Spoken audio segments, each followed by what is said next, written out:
ప్రియమైన దేవుని పిల్లలారా, ప్రభువైన యేసుక్రీస్తు వారి పేరట మీ అందరికీ వందనాలు. ప్రభువు పేరట మీ అందరికీ శుభములు, దీవెనలు కలుగునుగాక.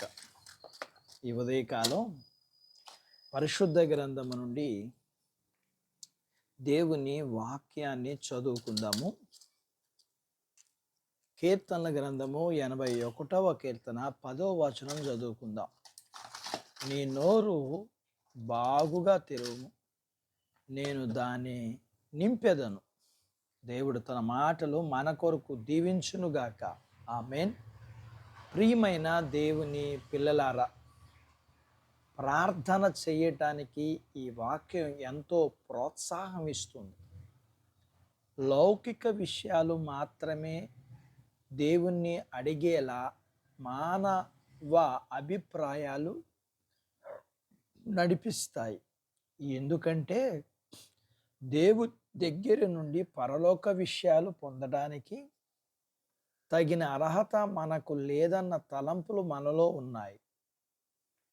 అయితే మనం దేవుని గొప్ప ఆశీర్వాదాలపై మనవి చేసుకోవాలని ప్రభువు కోరుకుంటున్నారు. ప్రార్థన అనేది నోరు తెరచినంత సులువుగా రావాలి. ఇవి సహజంగా ఉండాలి. ప్రార్థించేటప్పుడు మాటలు స్వేచ్ఛ ప్రవాహాలులాగా బయటకు రావాలి.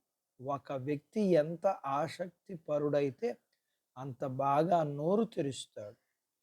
మనం విజ్ఞాపనలు చేసేటప్పుడు ఆత్మ తీవ్రతతో చేయాలని ఈరోజు వాక్యదానం మనల్ని అధికంగా కోరుతుంది.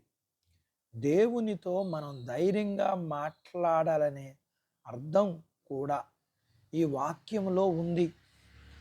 ఆయన చేతిలో ఉన్న అనేకమైన గొప్ప ఆశీర్వాదాలను మనం అడిగి తీసుకోవాలి.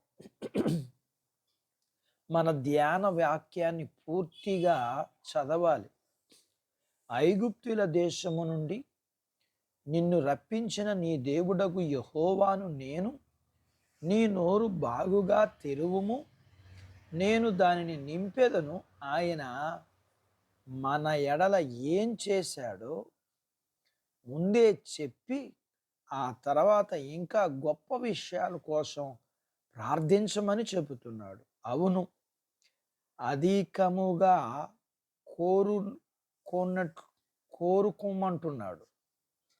తల్లి పక్షి ఆహారం తెచ్చినప్పుడు పక్షి పిల్లలు ఎలా నోరు తెరుస్తాయో అలాగే మనం నోరు తెరిచి అలా దేవుణ్ణి అడగాలి.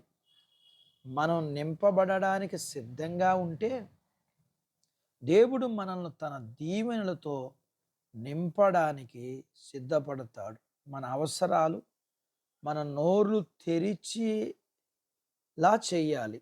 మనల్ని బాగా ఆందోళనకు గురి చేసే విషయాలు జరిగితే చిన్న పిల్లల్లా పెద్దగా నోరు తెరిచి ఏడ్చి ప్రార్థించాలి. అప్పుడు ప్రభువే ఆ తెరిచిన నోరును స్వయంగా నింపుతారు.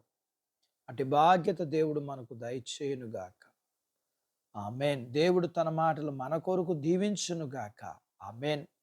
ప్రార్థించుకుందాము. నాతో పాటు ఏకీభవించండి. మమ్ములను మిక్కిలిగా ప్రేమించిన మా ప్రియా పరలోకపు తండ్రి, మీ పరిశుద్ధ నామమును బట్టి మీకు వందనాలు. ఈ ఉదయకాలం మీ పాదాల దగ్గర మీ లేఖనాన్ని మేము నేర్చుకోవడానికి సహాయం చేశారు. నేర్చుకున్న లేఖనపు సత్యాన్ని బట్టి మేము మీ సహాయం చేత, మేము మీ ఆత్మ చేత నింపబడిన వారమై మేము ప్రార్థించుటకు ఉచ్చరింప సఖ్యములు కాలిని మూలుగులతో మేము విజ్ఞాపన చేయగలుగుటానికి కావలసినంత కృపను మీరు మాకు ఇవ్వండి. మేము అడిగి మీ దగ్గర మాకు కొరకు సిద్ధపరిచిన అనేక ఆశీర్వాదాలను పొందుకునే బాధ్యత ఇవ్వండి. మీ పిల్లలను దీవించండి. చిన్న బిడ్డలను, యవనస్తులను, వృద్ధులను, స్త్రీలను, పురుషులను దీవించండి.